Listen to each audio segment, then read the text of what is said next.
Bacaan pertama, Kitab Nabi Yesaya pasal 62.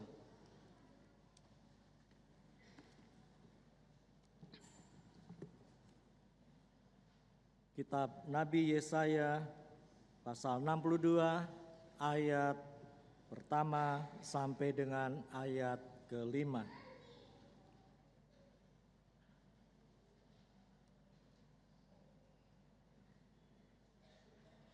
Oleh karena Sion, aku tidak dapat berdiam diri, dan oleh karena Yerusalem, aku tidak akan tinggal tenang, sampai kebenarannya bersinar seperti cahaya, dan keselamatannya menyala seperti suluh.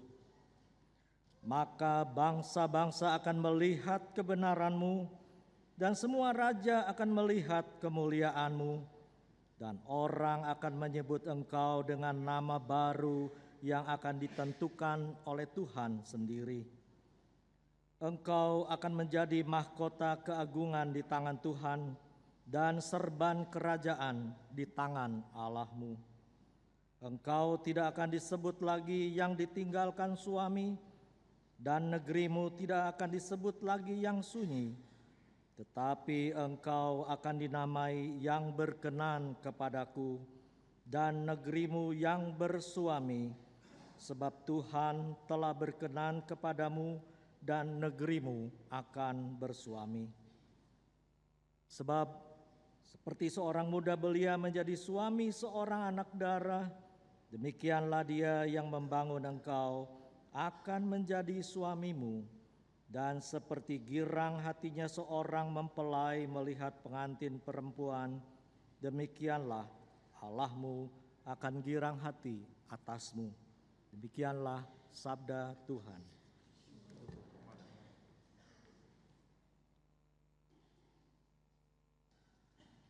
Marilah kita menanggapi bacaan pertama dengan menyanyikan Mazmur 36, bait pertama sampai yang ke-11.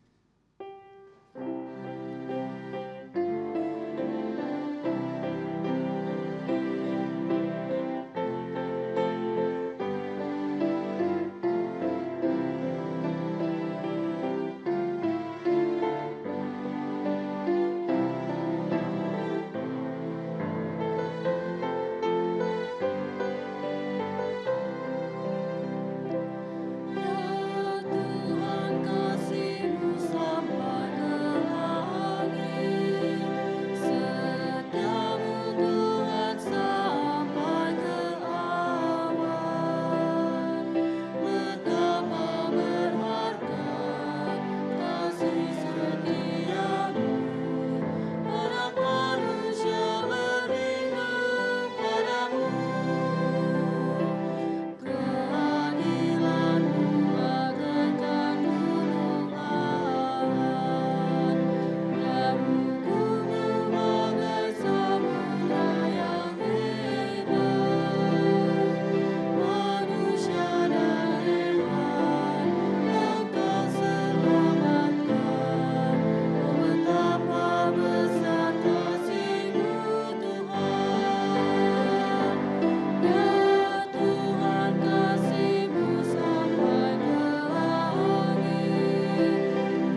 Bacaan kedua, surat Rasul Paulus kepada jemaat di Korintus, 1 Korintus pasal 12 ayat 1 sampai ayat 11.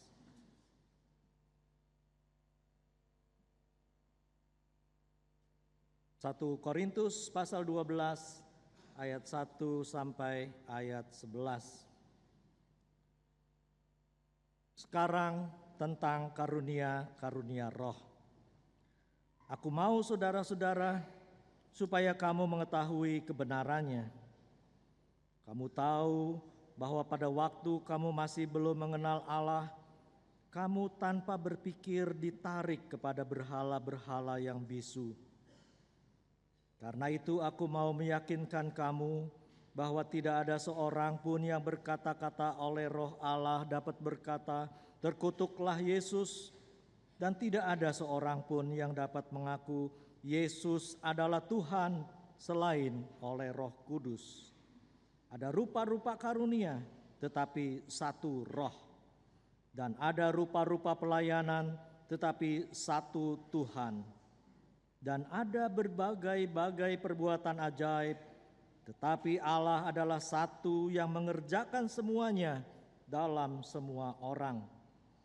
Tetapi kepada tiap-tiap orang dikaruniakan penyataan roh untuk kepentingan bersama. Sebab kepada yang seorang roh memberikan karunia untuk berkata-kata dengan hikmat, dan kepada yang lain roh yang sama memberikan karunia berkata-kata dengan pengetahuan. Pada yang seorang roh yang sama memberikan iman, dan kepada yang lain ia memberikan karunia untuk menyembuhkan.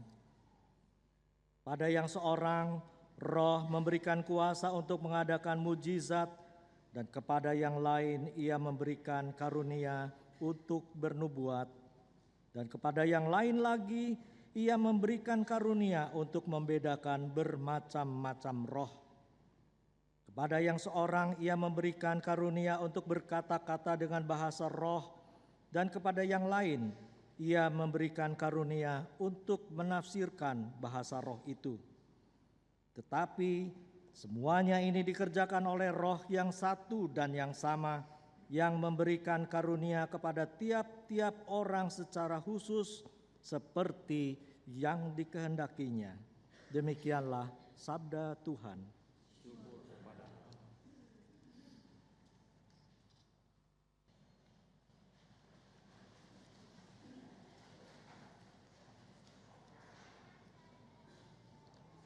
Pada hari ketiga ada perkawinan di Kana yang di Galilea. Dan ibu Yesus ada di situ. Yesus dan murid-muridnya diundang juga ke perkawinan itu. Ketika mereka kekurangan anggur, ibu Yesus berkata kepadanya, "Mereka kehabisan anggur." Kata Yesus kepadanya, "Mau apakah engkau daripadaku, Ibu? Saatku belum tiba." Tetapi ibu Yesus berkata kepada pelayan-pelayan, "Apa yang dikatakan kepadamu, buatlah itu." Di situ ada 6 tempayan yang disediakan untuk pembasuhan menurut adat orang Yahudi. Masing-masing isinya 2-3 buyung. Yesus berkata kepada pelayan-pelayan itu, Isilah tempayan itu penuh dengan air." Dan mereka pun mengisinya sampai penuh. Lalu kata Yesus kepada mereka, "Sekarang cedoklah dan bawalah kepada pemimpin pesta." Lalu mereka pun membawanya. Setelah pemimpin pesta itu mengecap air yang telah menjadi anggur itu, dan ia tidak tahu dari mana datangnya, tetapi pelayan-pelayan yang mencedok air itu mengetahuinya.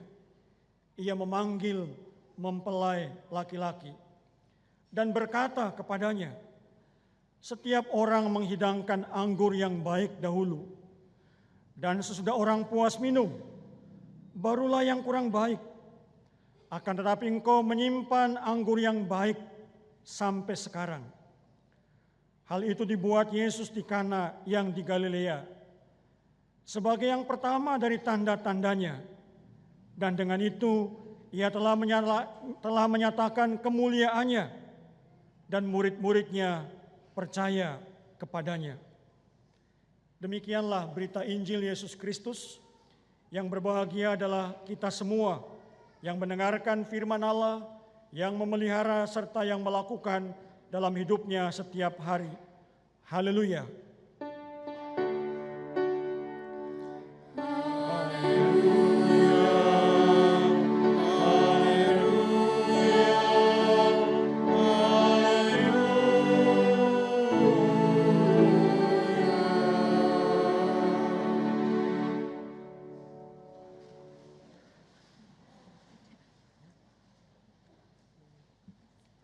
Saudara-saudara yang dikasihi oleh Tuhan Yesus Kristus, bolehkah saya bertanya kepada Anda semua? Boleh? Baik, kalau boleh pertanyaan saya adalah begini. Adakah di antara kita yang pernah mengalami ketika anak kita sakit, kita tidak bisa membawanya ke dokter karena tidak mempunyai uang?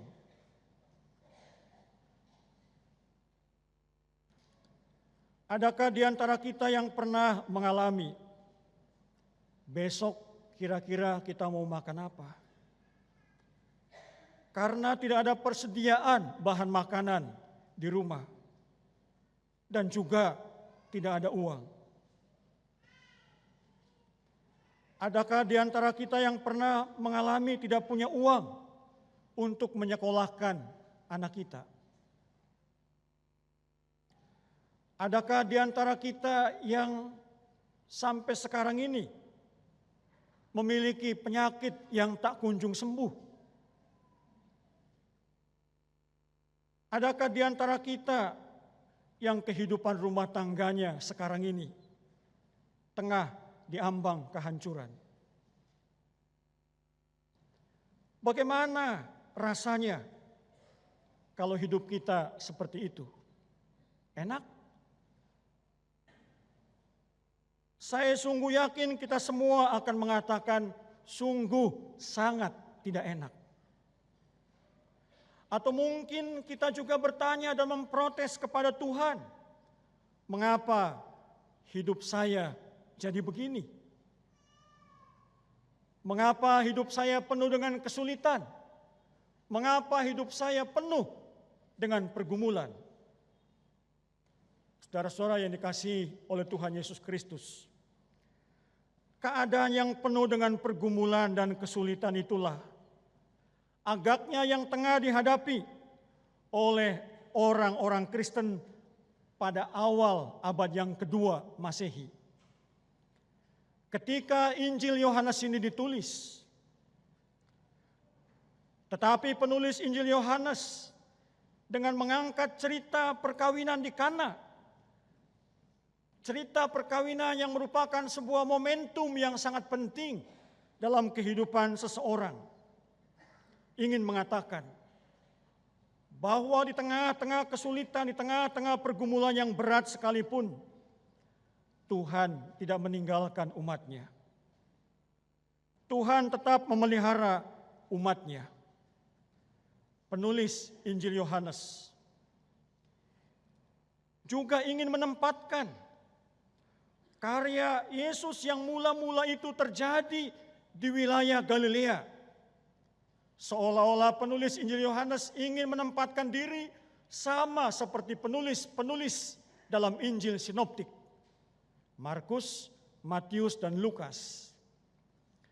Karena dalam Injil sinoptis dengan jelas bahwa Yesus memulai karyanya itu di wilayah Galilea. Dan ketika ia akan mengalami jalan penderitaan, barulah ia mengarahkan dirinya menuju ke wilayah Yudea dan terutama kota Yerusalem.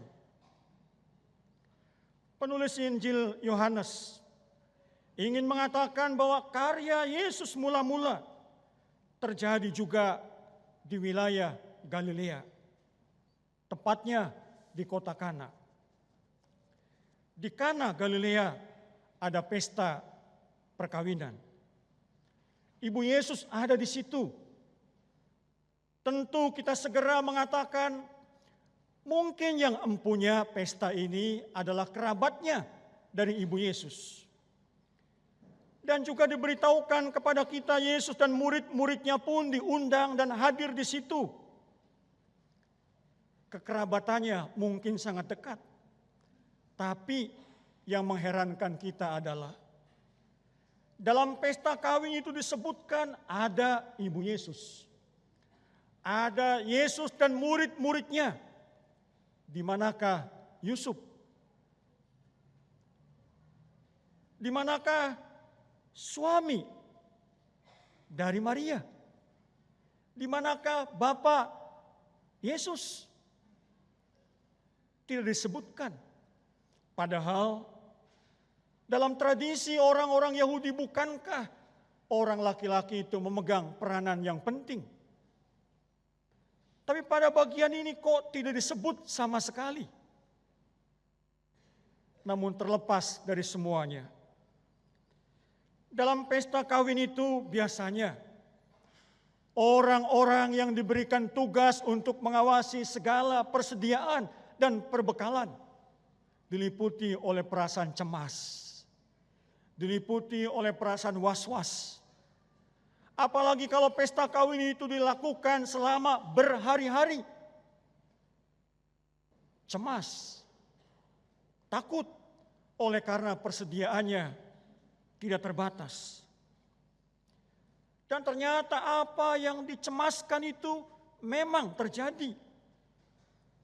Dikatakan kalau dalam bahasa Yunaninya secara harafiah, air anggur itu sudah tidak ada lagi. Yang diterjemahkan dalam bahasa Indonesia, mereka kehabisan anggur. Air anggur sudah tidak ada lagi. Padahal air anggur itu adalah sebuah simbol minuman penghormatan dalam sebuah pesta kawin.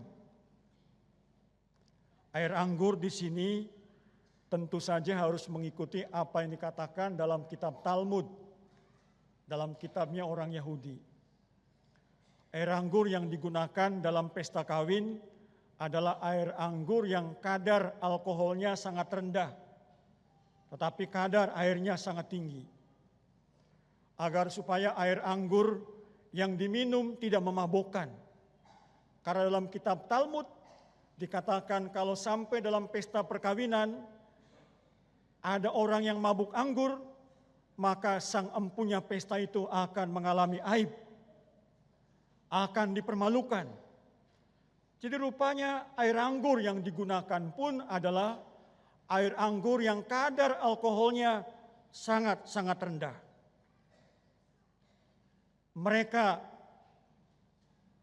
kehabisan anggur. Pertanyaannya yang segera muncul adalah, ya, mungkin persediaan mereka terbatas. Atau jangan-jangan orang-orang yang datang ke pesta kawin itu di luar perkiraan. Begitu banyak. Sehingga sampai kehabisan anggur. Padahal anggur itu adalah minuman kehormatan yang harus ada dalam pesta kawin. Semua orang panik, termasuk Ibu Yesus. Karena tentu saja nantinya sang empunya pesta akan dipermalukan. Sang empunya pesta akan mendapat aib dalam masyarakat. Akan menjadi pembicaraan. Sama halnya kalau kita menyelenggarakan pesta kawin, kehabisan makanan. Kan pasti banyak orang ngomong. Sudah ngundang banyak orang tapi makanannya habis gitu kan. Jadi pembicaraan yang hangat. Yang mungkin secara diam-diam atau mungkin juga secara terbuka. Karena itu Ibu Yesus datang kepada Yesus. Ia mengatakan oinon auk ekosi. mereka tidak punya air anggur lagi. Tetapi apa yang dikatakan oleh Yesus? Yesus mengatakan, kalau dalam bahasa Indonesia sudah diperhalus, mau apakah engkau padaku, ibu? Sebutannya ibu. Tapi dalam bahasa Yunaninya bukan sebutannya ibu. Kalau mau diterjemahkan secara harafiah, kalimat lengkapnya bunyinya begini. Ti moi kai soi gunai, bukan mater. Mau apa engkau dari aku, hai perempuan? Kalau Anda sebagai ibu Yesus dibegitukan, kira-kira bagaimana rasanya?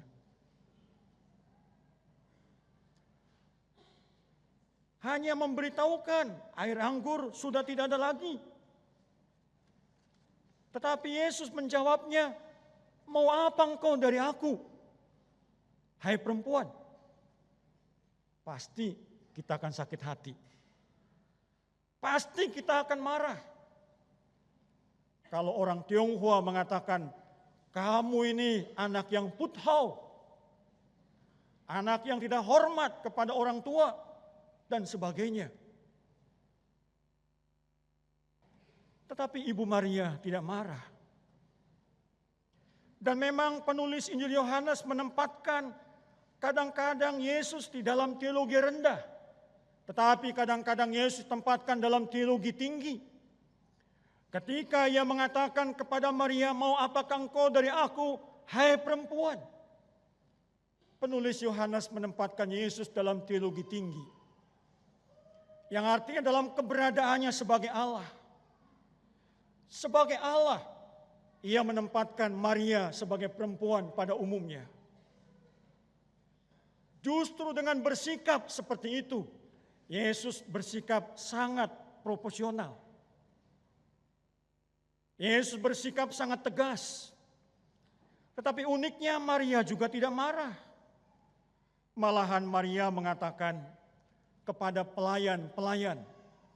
Kata pelayan-pelayan di situ bukan doulos, ya, tapi diakonos. Orang yang melayani meja. Dari kata diakonos, dulu di GKI ada jabatan gereja yang namanya syamas atau diaken. Dan di beberapa gereja kan masih ada jabatan diaken. Diaken itu adalah orang yang melayani meja. Jadi di sini yang digunakan dalam Injil Yohanes adalah diakonos. Pelayan-pelayan. Maria mengatakan, Ibu Yesus mengatakan kepada pelayan-pelayan itu untuk mengikuti saja apa yang dikatakan oleh Yesus. Saudara-saudara yang dikasihi oleh Tuhan Yesus Kristus. Dan memang benar, pelayan-pelayan itu patuh kepada perintah Yesus.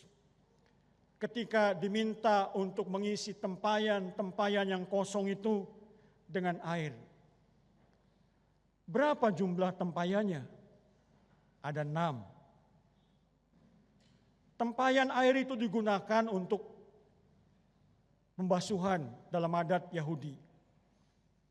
Cuci tangan sebelum makan, atau kalau mau sembahyang, menggunakan air dari tempayan itu. Untuk apa? Membersihkan muka, membersihkan kedua daun telinga, membersihkan tangan, membersihkan kaki, berkumur, dan baru pergi ke rumah sembahyang. Itu adat kebiasaan orang Yahudi. Jadi digunakannya untuk itu. Ada 6 tempayan. Dan katanya masing-masing tempayan itu isinya 2 atau 3 buyung. Ada yang tahu di antara kita 1 buyung itu berapa liter? Kalau buyung yang kecil isinya 32 liter. Kalau buyung yang besar isinya 39,9 liter. Atau digenapkan sajalah 40 liter gitu kan. Kita ambil saja misalnya yang kecil 32 liter. Kita ambil saja misalnya hanya 2 buyung. 6 kali 2 kali 32. Berapa itu? 384 liter.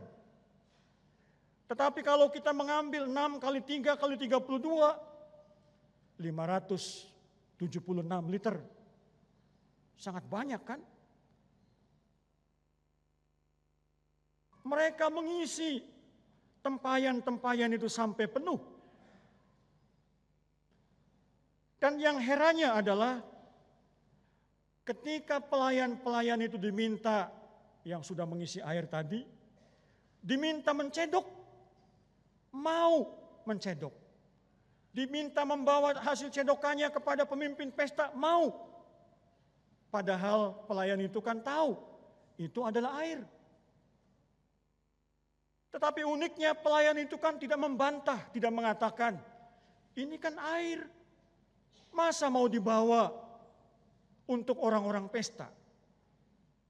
Namun pelayan itu sangat patuh, dan ternyata memang apa yang dibawa oleh pelayan-pelayan itu sangat mengejutkan pemimpin pesta. Oleh karena air yang dibawa itu telah berubah menjadi anggur. Bahkan anggur yang baik. Sampai-sampai pemimpin pesta itu mempelai laki-laki. Biasanya orang kalau pesta mengeluarkan air anggur yang baik dulu, baru yang kurang baik. Sedangkan engkau melakukan hal yang sebaliknya. Yang empunya pesta tidak dipermalukan. Air anggur terus diberikan sampai orang itu menjadi puas. Saudara-saudara yang dikasihi oleh Tuhan Yesus Kristus. Rasanya kisah ini mengingatkan kita kepada kisah yang agak mirip-mirip dalam Perjanjian Lama. Tentang seorang janda di Sarfat. Yang sedang mencari kayu bakar. Lalu ketemu dengan abdi Allah yang namanya Elia. Lalu Elia mengatakan kepada janda di Sarfat ini, buatkanlah roti terlebih dahulu untuk aku. Janda di Sarfat itu dengan terus terang mengatakan, hanya sedikit tepung dalam tempayan, sedikit minyak dalam buli-buli. Sekarang saya sedang mencari kayu api, saya akan memasaknya. Itu hanya cukup untuk sekali makan dia dan anaknya. Lalu besoknya sudah siap-siap untuk mati. Oleh karena tidak lagi ada makanan yang ada pada mereka.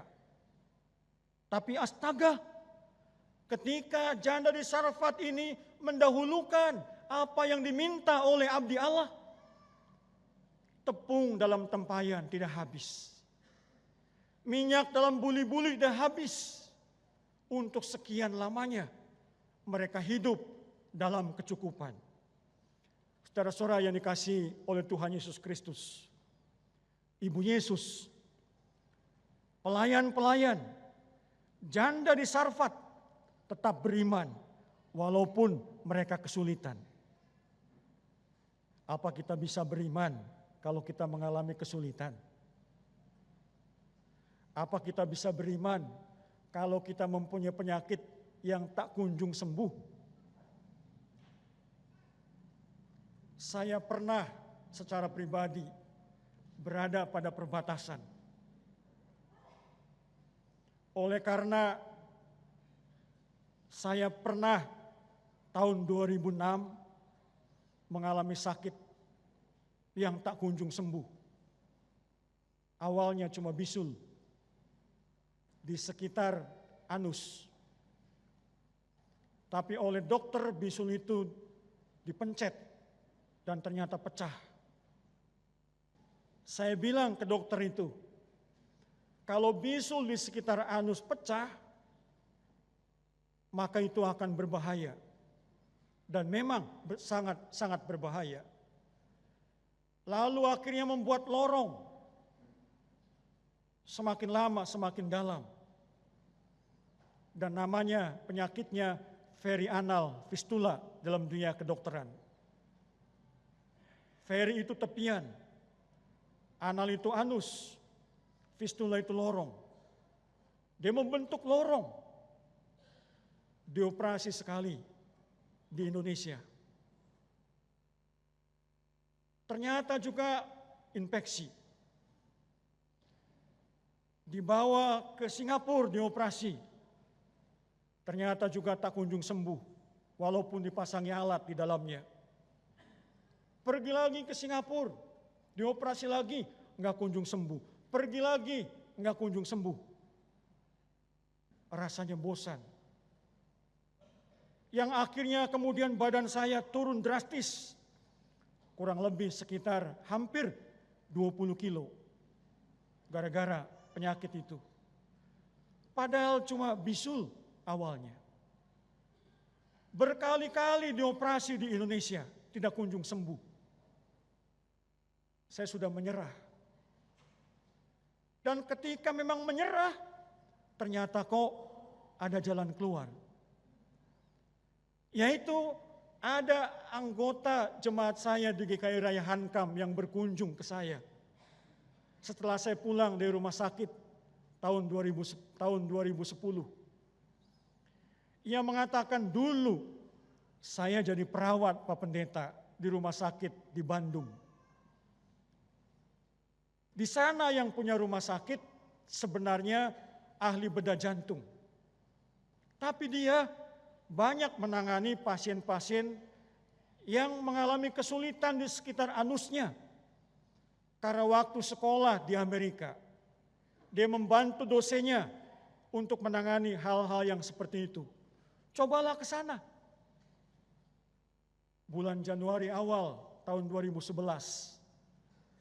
saya pergi ke Bandung, bawa mobil sendiri.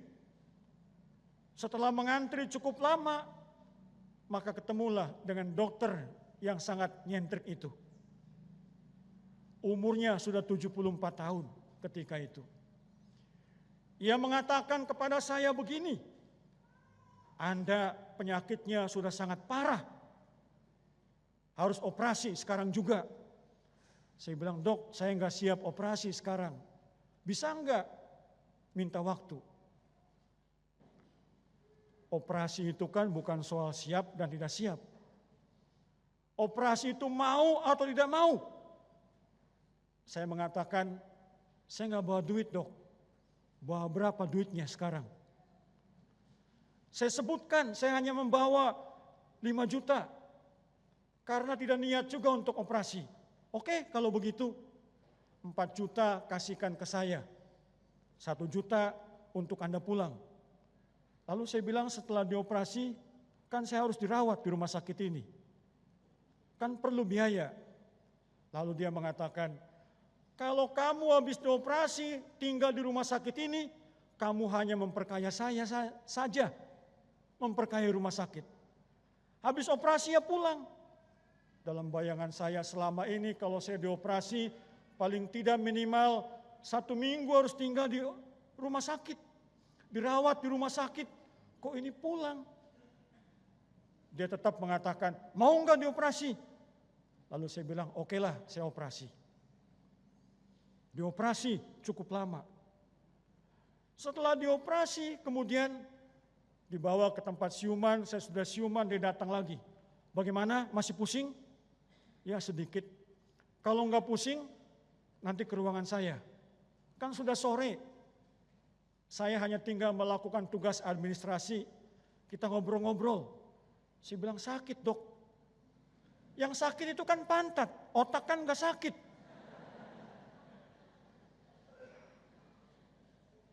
Nanti kalau sudah enggak pusing lagi, sudah pulang saja ke Jakarta. Saya bilang saya nyetir dok, jauh. Yang nyetir kan bukan pantat, yang nyetir kan tangan. Wah, saya bilang dokter apa ini? Gitu kan. Nah, tetapi dengan sikapnya yang seperti itu, ketika saya akan permisi pulang, dokter itu mengatakan begini. Ketika saya bertanya, dok obatnya apa? Enggak perlu obat, untuk apa ada obat? untuk menahan rasa sakit. Oh, kalau itu gampang. Beli saja Ponstan. Lalu saya bilang, nanti sampai di rumah obatnya apa ini? Enggak perlu obat. Nanti setelah 12 jam direndam saja pakai air panas. Diberikan sabun cair. Dan itu memang saya praktekkan. Lalu seminggu kemudian saya kontrol lagi. Dia mengatakan, ini sih sudah sembuh. Sebulan kemudian saya datang lagi. Oh, ini nggak perlu datang lagi, udah sembuh. Lalu saya bilang, dok, gimana sih caranya? Karena saya sudah dioperasi selama 11 kali. Dan ini yang ke-12 kalinya. Lalu dia mengatakan begini. Itu kan bakterinya hanya mati oleh karena udara. Jadi operasinya itu harus dibuka lebar-lebar. Supaya jangan menutup lagi dari luar ke dalam. Kalau menutup lagi dari luar ke dalam, membentuk lorong lagi. Membentuk lorong, bakterinya akan hidup lagi di situ. Dan akan terus menjalar kemana-mana. Karena itu operasinya dibuka lebar-lebar. Supaya tumbuhnya dari dalam keluar. Oh begitu. Lalu akhirnya kami jadi bersahabat baik. Dan di rumah sakit itu akhirnya juga ditempatkan mahasiswa-mahasiswa koas dari Fakultas Kedokteran yang pernah saya pimpin di Jakarta. Saudara-saudara yang dikasihi oleh Tuhan Yesus Kristus. Dalam masa-masa sulit, seringkali untuk beriman itu susah.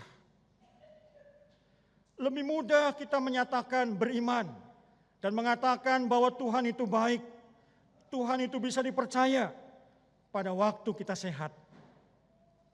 Pada waktu semua urusan tersedia dan bahkan berlimpah-limpah. Pada waktu semua urusan lancar.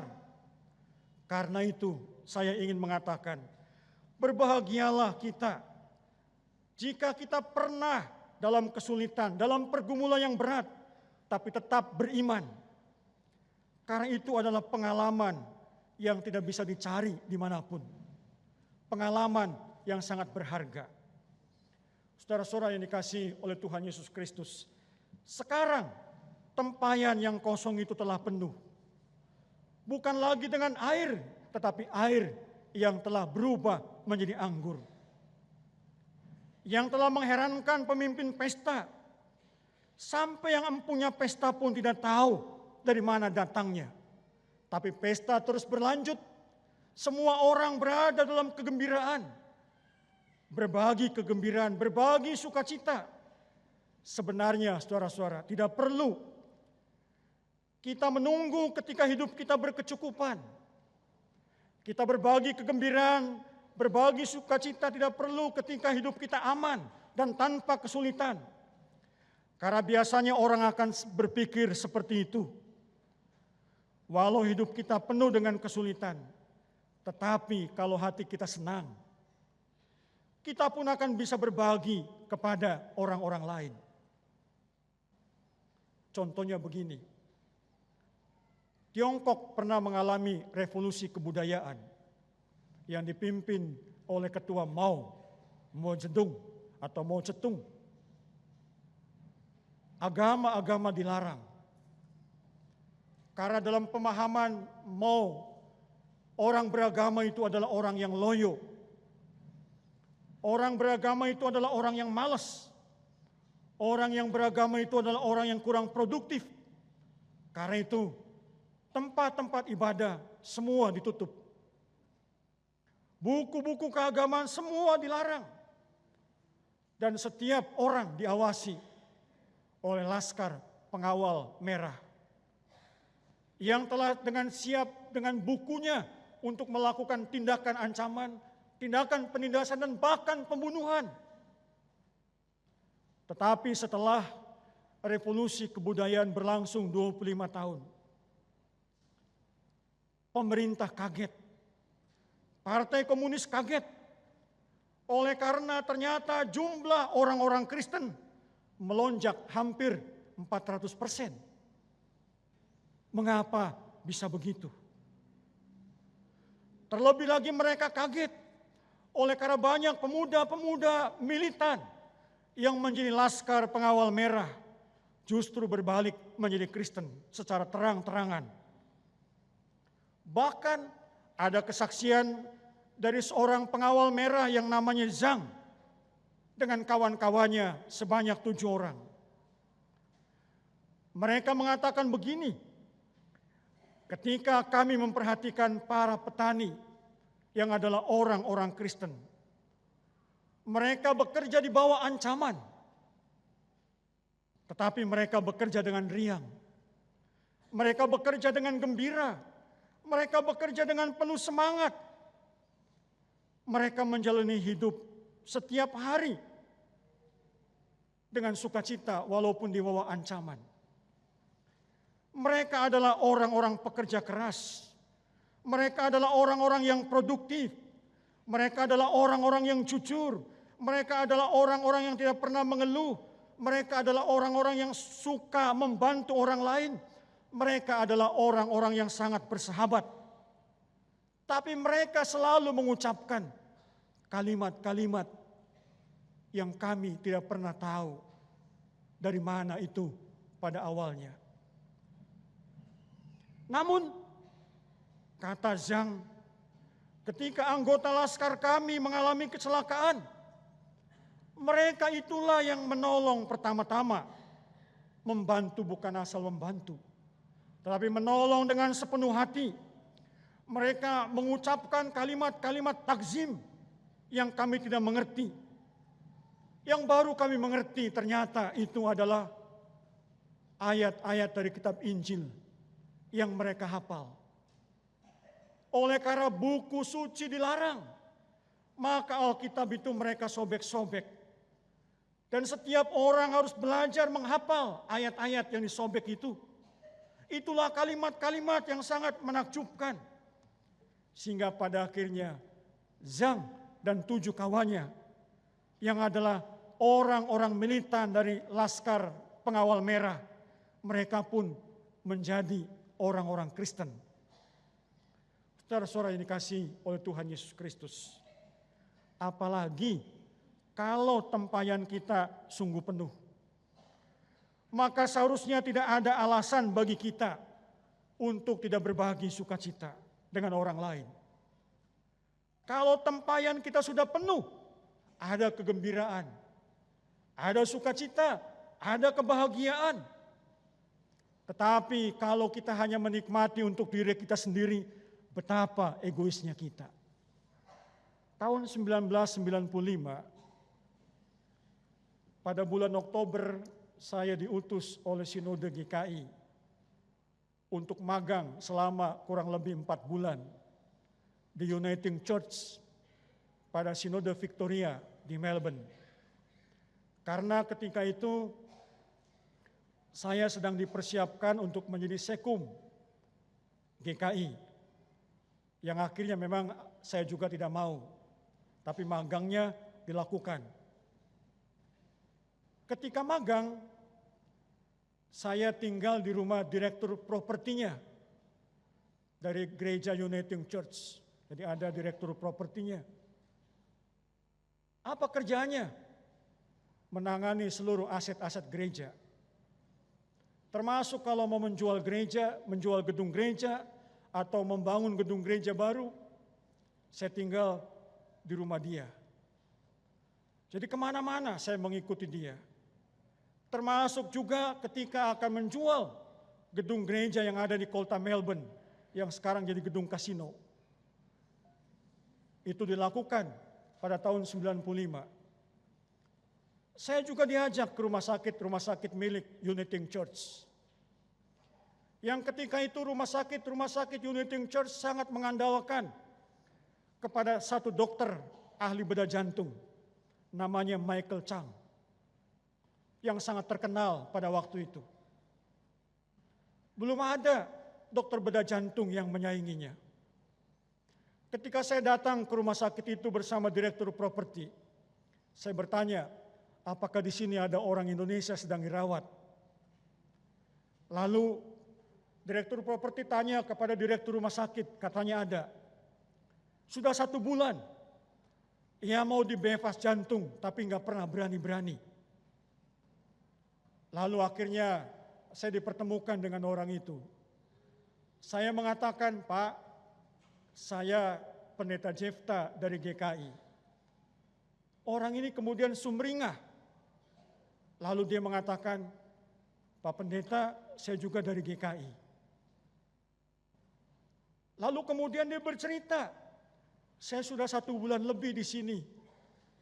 Tetapi kalau melihat video orang dibedah jantung, saya takut sendiri. Karena itu saya nggak pernah berani. Karena itu Pak Pendeta yang datang ke tempat saya ini bagaikan malaikat. Mau tidak Pak Pendeta mendampingi saya untuk operasi? Saya bilang, kenapa enggak? Kapan Bapak mau operasi? Besok, lusa?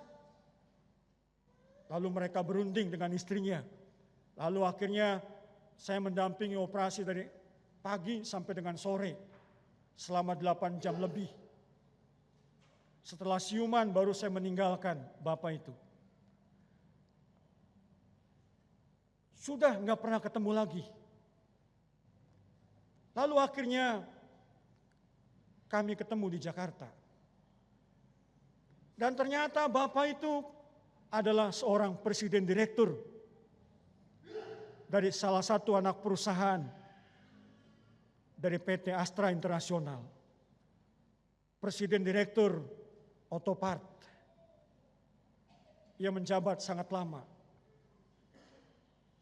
Ia mengatakan kepada saya begini, Pak Jefta, ketika itu saya bagaikan didatangi oleh malaikat.